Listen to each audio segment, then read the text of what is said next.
Terelie, Hujan, bagian 25. Setiba di Universitas Ibu Kota, wali kota, istrinya, Claudia, dan Ibu Esok sudah menunggu lebih dulu di halaman aula tempat wisuda berlangsung. Lail, kemari! Istri wali kota melambai saat pertama kali melihat Lail dan Mariam mendekat. Dia memeluk Lail erat. Halo Mariam, wali kota menyapa Mariam di belakang. Kamu cantik sekali dengan gaun ini, istri wali kota memuji. Lail tersenyum, tersipu malu. Hai Lail, Claudia ikut memeluknya. Lail menyelami wali kota dan Ibu Esok. Bagaimana liburanmu Mariam? Kalian sudah kemana saja kemarin? Ibu Esok bertanya. Seru, Mariam tertawa. Kita harus segera masuk aula, acara wisuda akan dimulai. Wali kota mengingatkan. Beramai-ramai mereka masuk. Kursi roda Ibu Esok dengan mudah menaklukkan anak tangga menuju aula. Lail berjalan di belakang kursi roda, menemani Ibu Esok. Aula itu lebih besar dibanding ballroom hotel. Ribuan mahasiswa duduk di kursi bagian depan. Undangan duduk di tribun atau di kursi bagian belakang. Acara wisuda berjalan lancar. Esok terlihat di depan sana, mengenakan toga, menerima tabung ijazah, serta ucapan selamat dari pihak universitas. Esok bergabung dengan mereka setelah acara selesai. Undangan masih ramai di sekitar. Selamat Esok, kamu membuat bangga 4 kakakmu. Ibunya mencium dahi Esok. Aku tahu dia akan selalu membuat bangga siapapun. Wali kota tertawa menepuk pundak Esok. Saat itulah Lail merasakan sesuatu yang baru di hatinya. Perasaan yang berbeda yang tidak pernah dia rasakan. Cemburu. Lihatlah, Esok lebih banyak menghabiskan waktu bersama keluarga angkatnya, juga menyapa teman-teman sekampusnya. Dan yang membuat Lail semakin cemburu, Esok lebih sering berbicara dengan Claudia, berfoto bersama Claudia, bergurau dengan Claudia, tertawa. Mereka terlihat sangat akrab. Sementara Lail lebih banyak menghabiskan waktu dengan mendorong kursi roda Ibu Esok, berdiri menonton seluruh keceriaan. Saatnya makan siang. Ayo, Lail, Mariam, kita menuju restoran, merayakan kelulusan Esok. Wali kota melihat layar kecil di pergelangan tangan. Itu seharusnya menjadi makan siang yang menyenangkan. Restoran terbaik ibu kota dengan chef tersohor. Keluarga wali kota sudah memesan 1 meja besar. Makanannya lezat, pemandangannya menakjubkan. Hamparan taman Golden Ring, kincir raksasa, sungai jernih, dan langit biru. Tetapi bagi Lail, dia sama sekali tidak menikmati hidangan. Di meja makan, Claudia duduk di sebelah Esok, sedangkan Lail jauh di seberangnya. Sepanjang makan siang, Lail hanya menatap Claudia yang banyak bicara, tertawa akrab dengan Esok. Ini berbeda dibandingkan saat Lail naik sepeda merah mengelilingi kota bersama Esok. Seluruh perhatian Esok menjadi miliknya. Sekarang, Lail merasa orang asing di meja itu. Tidak ada yang mengajaknya bicara. Cemburu. Ternyata kata itu sangat menyakitkan.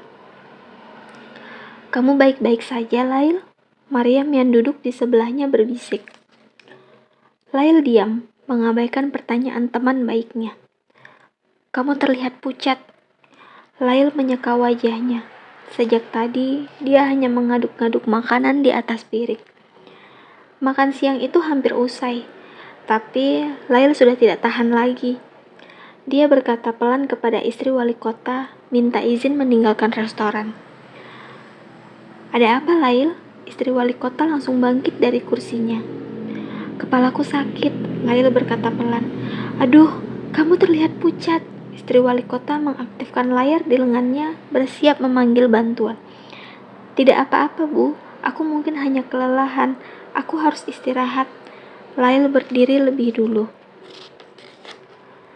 Jangan, Lail. Aku akan memanggil dokter atau mesin otomatis medis. Mereka bisa memeriksamu dengan segera. Tidak usah, Bu. Aku lebih baik kembali ke hotel. Maryam menghela nafas. Dia mengerti apa yang sedang terjadi dan segera ikut berdiri. Iya, Bu. Biar aku yang menemani Lail kembali ke hotel. Mungkin Lail kelelahan setelah jalan-jalan keliling kota bersamaku hingga larut malam. Semua yang berada di meja besar itu sempurna menatap Lail. Istri wali kota terlihat cemas dan bingung. Bagaimana kalian akan kembali ke hotel? Kami akan menumpang taksi, Bu, kata Maryam. Tidak, Maryam. Kalian gunakan mobil kami. Itu jauh lebih mudah. Wali kota menggeleng menyerahkan kartu pas kepada Maryam. Setelah tiba di hotel, mobil itu bisa kembali sendiri ke restoran ini. Maryam mengangguk, segera membimbing Lail keluar dari restoran itu. Apa yang sebenarnya terjadi, Lail? Maryam bertanya saat mereka telah duduk di dalam mobil, memberitahukan nama hotel dan mobil milik wali kota melaju. Lail memilih diam. Kamu cemburu melihat Claudia begitu dekat dengan Esok, bukan? Maryam tanpa basa-basi langsung mengatakan apa yang dia pikirkan. Lail tetap memilih diam. Astaga, Lail, bagaimana mungkin kamu cemburu melihat Claudia dekat dengan kakak angkatnya sendiri? Aku tidak cemburu. Kali ini Lail menjawab. Kamu bukan pembohong yang baik, Lail. Mulutmu membantah, tapi wajahmu bilang sebaliknya. Matamu menunjukkan segalanya. Kamu cemburu. Lail menatap Maryam tajam. Ya, aku memang cemburu. Lantas kenapa? Aku hanya dianggap patung di meja makan. Maryam menggeleng. Kamu salah paham, Lail. Sepanjang makan siang, sepanjang bertemu setelah wisuda, jelas sekali Esok senang dengan kehadiranmu. Kamulah yang paling penting. Tapi dia bahkan tidak menyapaku. Lail berseru ketus. Dia bahkan tidak sekalipun mengajakku bicara.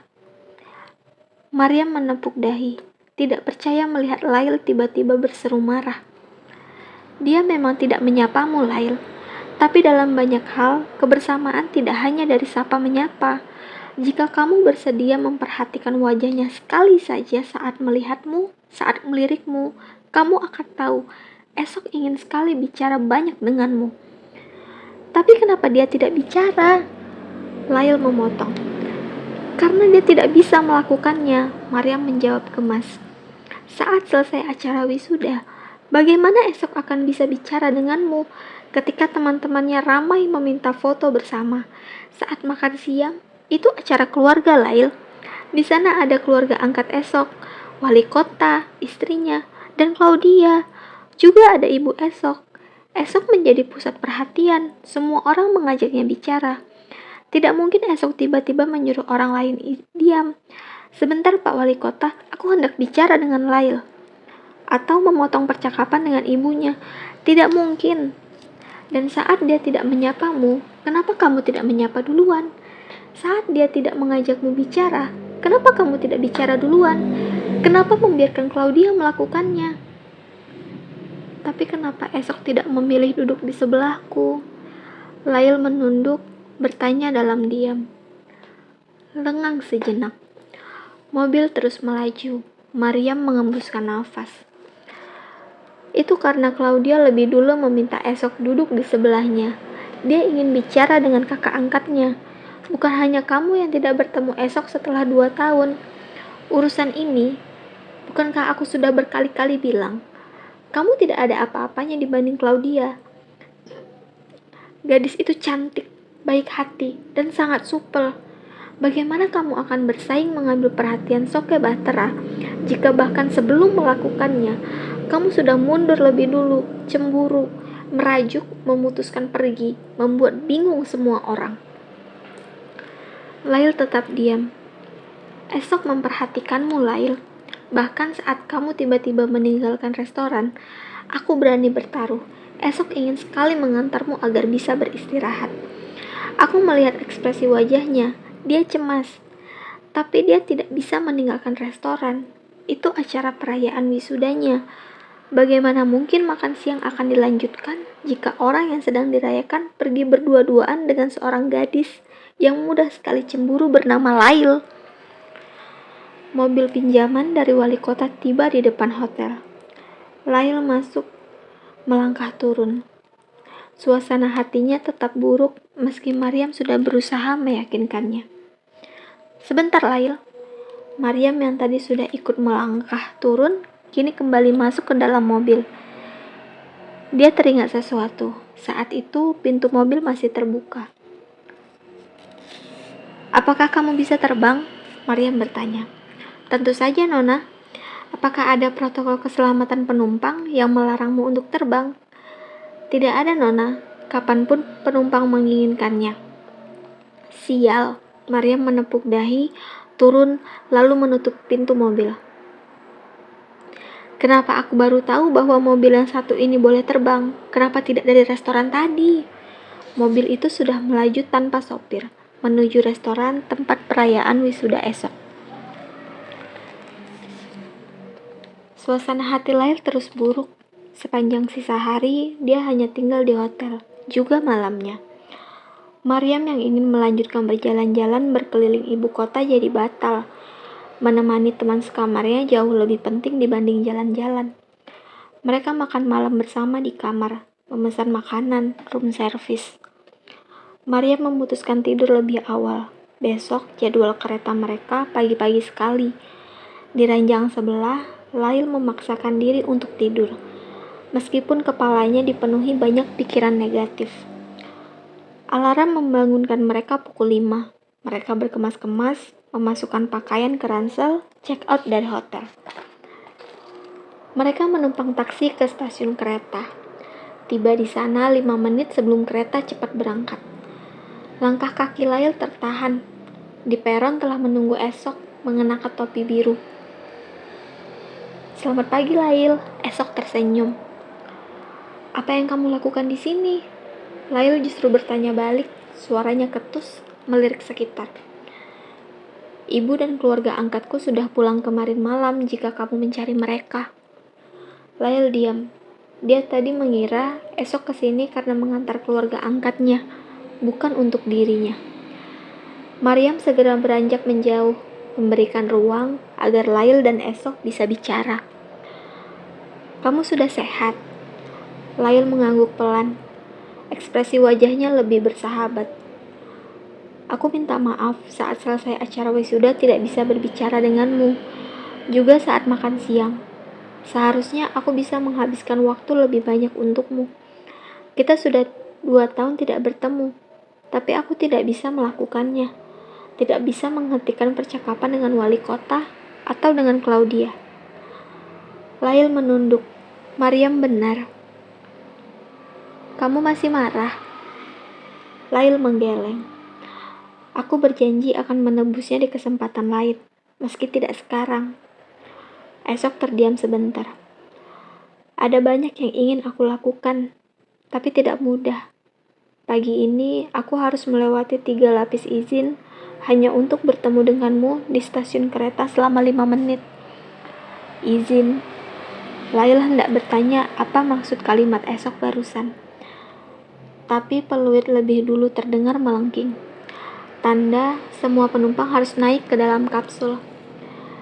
"Bye Lail, selamat jalan." "Bye Esok."